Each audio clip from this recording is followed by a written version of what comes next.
Jo Paul, who represents the Green Party. She is a university lecturer. Next to her, we have Jamie Bennett for the Lib Dems. He is a university student accommodation manager. Next to me, we have Rebecca Cooper, who is a public health consultant. Public health consultant. Doctor of Public Health Consultancy. Yes. Sorry, I rely on technology because its memory works. You see, mine doesn't. Next to me on my right, we have David Ahern, who is an independent candidate, and he is a vegan consultant.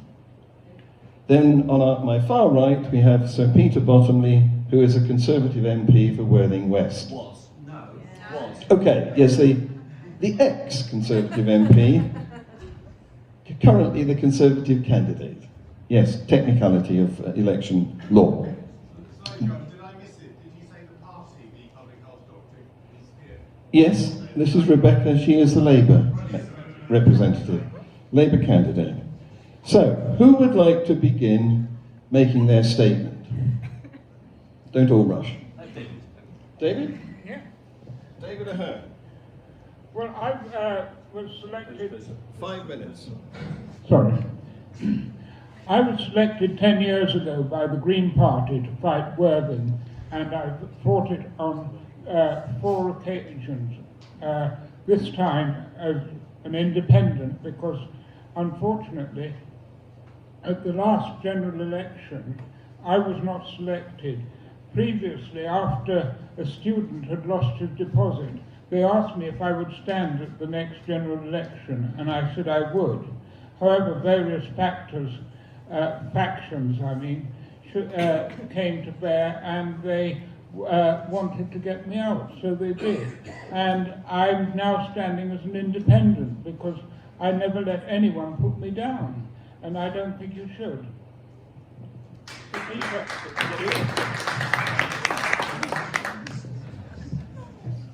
Who's next? Don't all rush.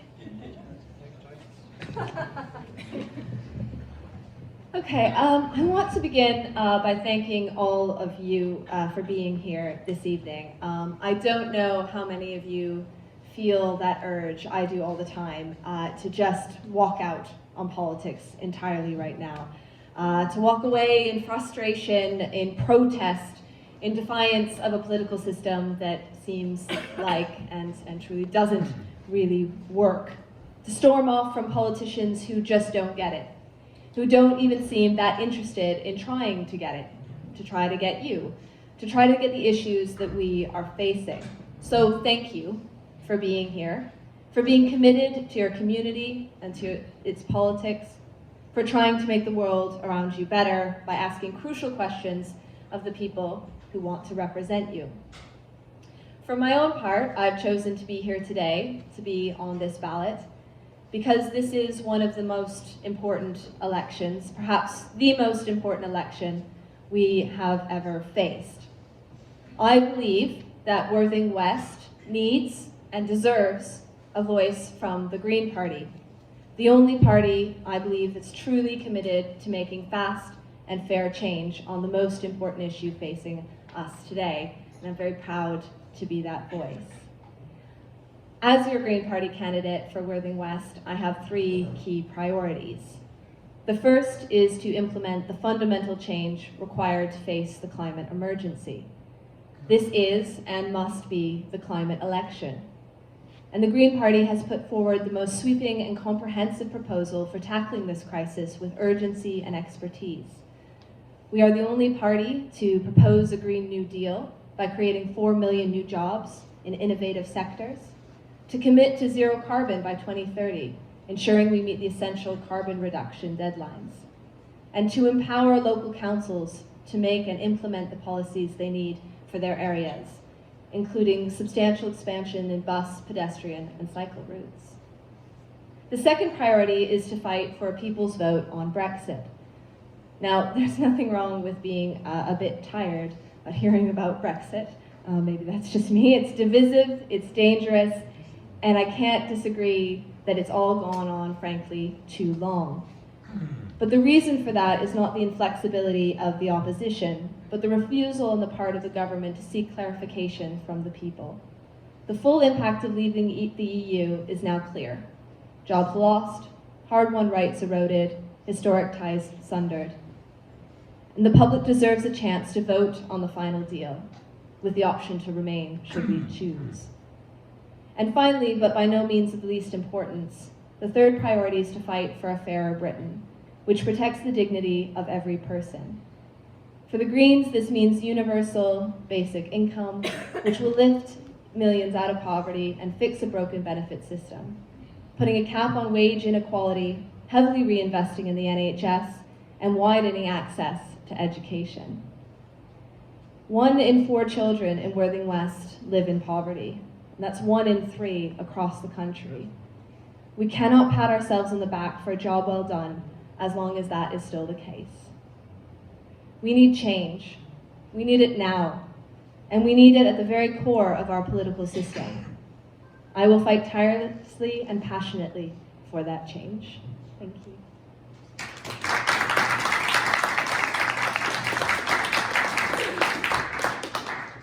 Thank you. So I'm Jamie Bennett, and I'm the Liberal Democrat candidate on this general election.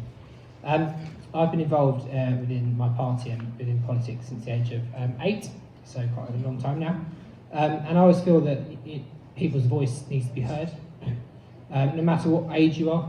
I was elected as a councillor when I was 19. I still hold that seat now. I think that everybody should be heard equally. Equality to me is an important thing. And as Joshua said, the green agenda is a massive priority at the moment for this country. Younger people are going to suffer if we don't make changes now. And obviously Brexit. So Brexit is a very much decisive issue, even in my own family. You know, some people agree with me, some people don't. And what's wrong with putting the Prime Minister's deal back to the country in a people's vote? The Lib Dems have been fighting for that for years. The policy at the moment is obviously if we win a majority, then we would revoke Article 50. But as you can imagine, you know, is that going to happen? Probably not. So our default position is still what we've been fighting for the past 3 years, which is putting it back to the people for a final say. So I'm determined to fight for local people, and I'm determined to make sure that everybody's voice is heard, young or old. Thank you.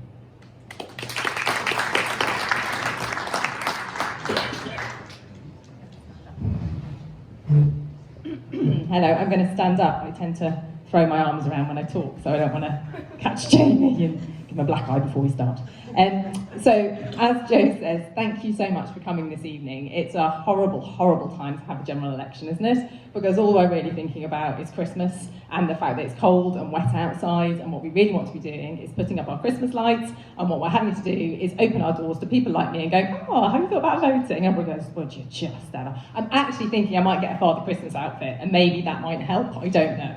But the point is we do have an election right now, and I just want to take 2 minutes to tell you a little bit about myself and why on earth I'm putting myself through this again.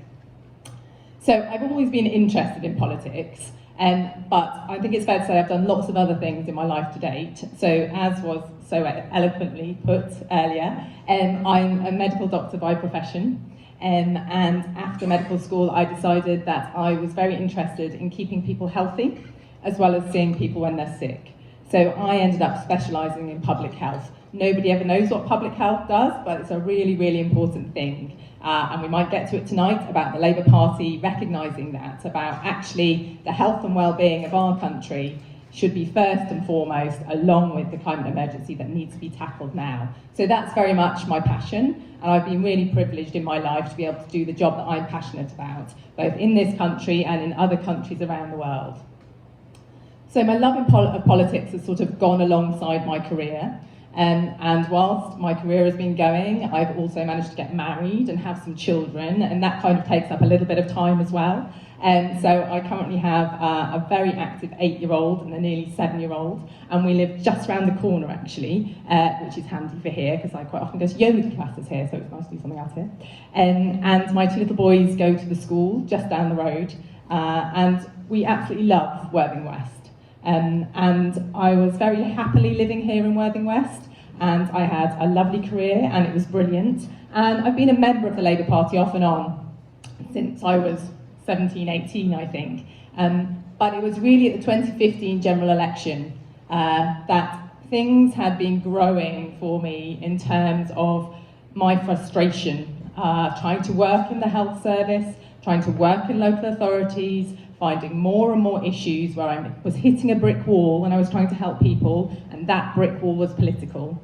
And when I got to the 2015 election and the results came out, I resolved that even though I loved my career, if I was going to get anywhere and do anything for the people I really cared about, I was going to have to roll my sleeves up and get into politics.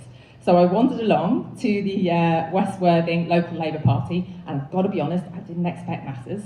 It's quite a safe Conservative area around here, so I thought, well, there'll be 3 people, and they'll be talking about a leaflet, and we might have a cup of tea. And how wrong was I? So I went along to this local Labour Party meeting, and I can see several people around here who will know what I'm talking about, and it was a hotbed of activity. Yeah, Jim Dean's waving at me in the back. It was a hotbed of activity. There were people who felt exactly the same way that I did. There were people who thought, we've had enough. And just because this has been a safe Conservative area since the dinosaurs have been here, doesn't mean it has to be that way forever. So we rolled up our sleeves and we got going. And 2 years ago, I was elected as the first Labour councillor in Worthing for 41 years. And I've got to be honest, I did not expect that at all. It was a bit of a shock. Didn't expect to win. It took me a little while, got over it, thought, right, okay, as well as being a public health consultant, having children, I've got to be a counsellor now as well. That was fun. So we got over that. I was the only one for a good few months on Worthing Borough Council, and the Tories kind of looked at me like I had 3 heads. But we made some progress, and then the following year, we got 4 more, and there were 5 of us. And the Tories started thinking, oh, hang on a second, that sort of blip where Becky got elected maybe wasn't a blip. And then this year, we got another 5, and we're now 10 strong on Worthing Borough Council, and I'm the leader of the Labour group, which obviously I've got no time for whatsoever, so that goes really well. Oh, it's time as well. So what I wanted to say is the reason I'm standing as MP is because I care about this local community. I work really hard for this local community, and I want to stand as MP because I think it's time for change. I think we're ready for it, and I think we can all go and take some change to Westminster. So thanks so much for listening.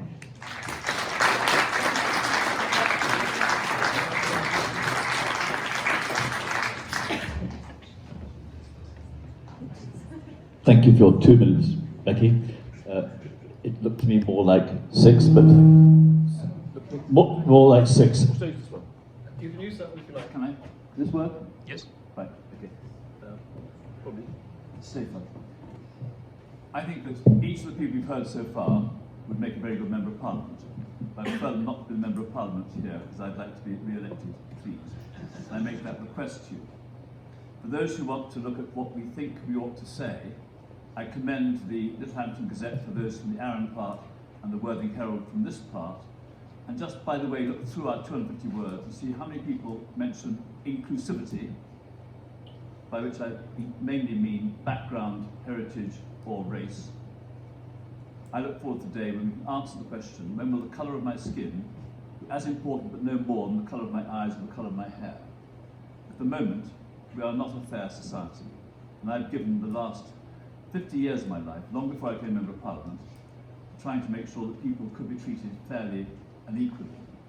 And if you want to, you can talk to my wife Virginia about how in the early 1970s we had Ugandan Asians living with us, and we're glad that we're still in touch with them, and we hope that the life in this country for them and their children and grandchildren will be fairer now than it was in Idi Amin's Uganda. The health service matters enormously. As it happens, my father worked for the first Minister of Health. Not when he was Minister of Health, that was 1919, when Dr. Christopher Addison, the brilliant Liberal, first in effect talked about the need for a health service, followed in 1944 by Henry Willig, who stood up in the House of Commons holding up the first white paper for a national health service explicitly there. And again, my wife followed on as Secretary of State for Health in 1992, responsible for over 1 million people who dedicate their lives to trying to make sure we don't become ill, get cured if we can, and get cared for if we can't. I respect Becky, and I'm not only talking about Becky Cooper, but she as a public health expert, she and you will understand that speaking up for unpopular things matters. So, for example, when I argued that genital warts should be part of the cervical cancer vaccination, a big pharmaceutical company I won't name, based in Worthing, said that we make the one that you're trying to get rid of. We don't make the 4-part one. I said, well, you know me better. Constituency interest comes after national interest. The national interest is that we need to eliminate genital warts together with cervical cancer, which is a vector, and you do it far faster, both if you bring it into the vaccination and if you vaccinate boys as well, because that gets the herd immunity faster and also protects the men who only have sex with men. People say, why do you talk about these things in the open? I say, it's because we talk about them in private, but they don't get dealt with in the open. And the same thing applies to one of my small successes, which I don't often talk about, which is it took 3 weeks for me, at the request of vascular surgeons, to bring in the abdominal aortic aneurysm screening for men. If you screen men at 65, you can pick up nearly all the possible cases in the next 15 years of these burst things in the lower part of your tummy. And I'm very glad that that's happened. If I then just take you briefly through tonight's news, which you won't have seen because you probably came here early to bag a seat, I was involved in trying to bring democracy to southern Rhodesia and Zimbabwe. I hadn't calculated on the stupidity of Robert Mugabe and his venal cruelty, but things like bringing democracy to other people makes a difference. When I first stood for a public election, Spain, Greece and Portugal were dictatorships. A number of countries around the world which were reasonably democratic, let's say a government wouldn't stay for long after it wasn't popular, it was about 44. It got up to about 98, now probably down to about 78. We've got to bring it back to 150, and then hopefully all countries will become reasonably democratic, because that's one of the ways of avoiding massive civil war and unnecessary international war. These things matter. As my last comment, I think that obviously you want to have an MP who's energetic, and I very happily challenge any of these people to table tennis, swimming or rowing anytime they choose. Thank you. Well, thank you very much, candidates, for staying within the 5 minutes. You did very well there. And we're going to take our 15-minute break so you can revisit the bar, you can use the toilets, which I think are through that door at the back. John, I mean, you know, thinking in an hour, we've only had 20 minutes to talk. Do you think we go straight on this now? Hang on a minute. Can I suggest that if we did have the break, we'd then have an hour for the questions, and we still finish by 9:30, which is the advertised time for finishing. Yes, that's the plan. Okay, so, you know, comfort break, come back, and we'll question them.